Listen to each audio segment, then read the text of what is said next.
somebody else had a question. Yes, sir. I have one question to you. During last 5-6 years, this government has been speaking about the two sentences, Sabka Saath, Sabka Vikas, added to it, Sabka Vishwas.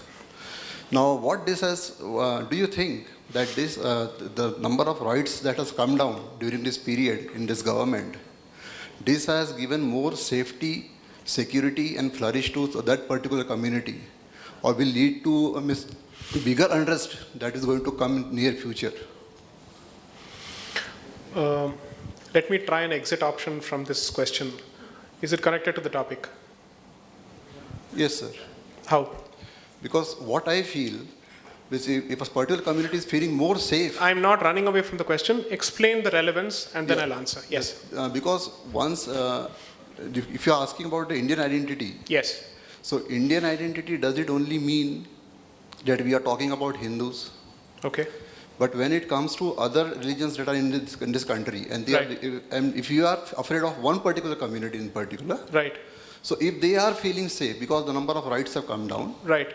They are feeling more safe, they are feeling more secure, now they are flourishing more. Sir, but I am told that they're all scared. This is what you have.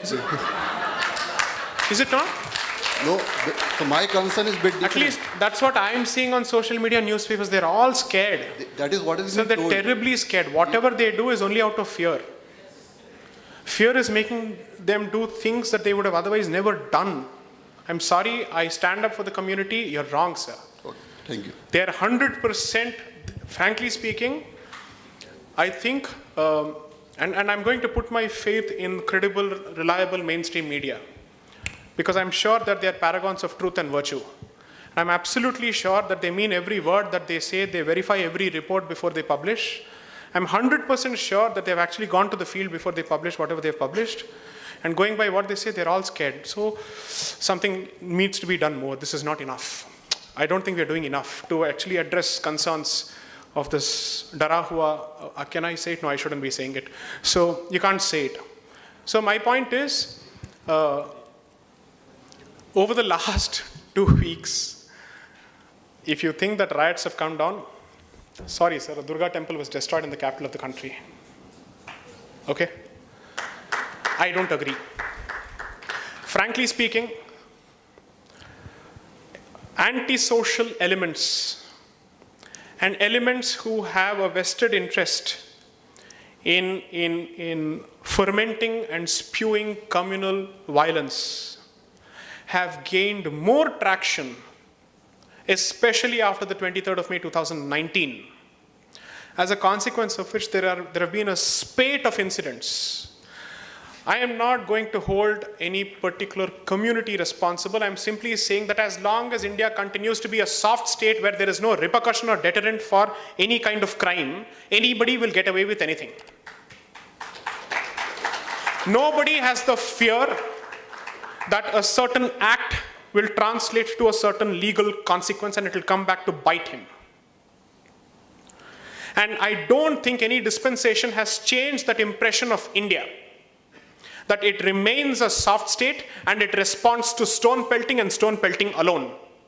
And that impression needs to be changed. If you cannot change that impression with 303 and you couldn't change that impression with, what was it, 282, what are you going to change it with? With 543. Then effectively it's only an excuse. Or do or karunga, or do or karunga. This is an Akshay Patra. It can take more votes but cannot deliver. I don't think that's the way it's supposed to operate. Somewhere I think you have to draw the line between mollycoddling, rabid, rapacious, savage, barbaric sentiments and pushing it under the basket of victimhood. And using that as a means to gag any kind of inquiry into the facts of a certain issue. What exactly happened?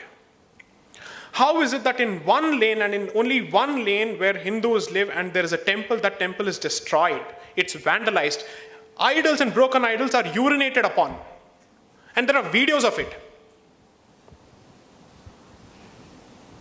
They're scared, sir, they're scared. Yes.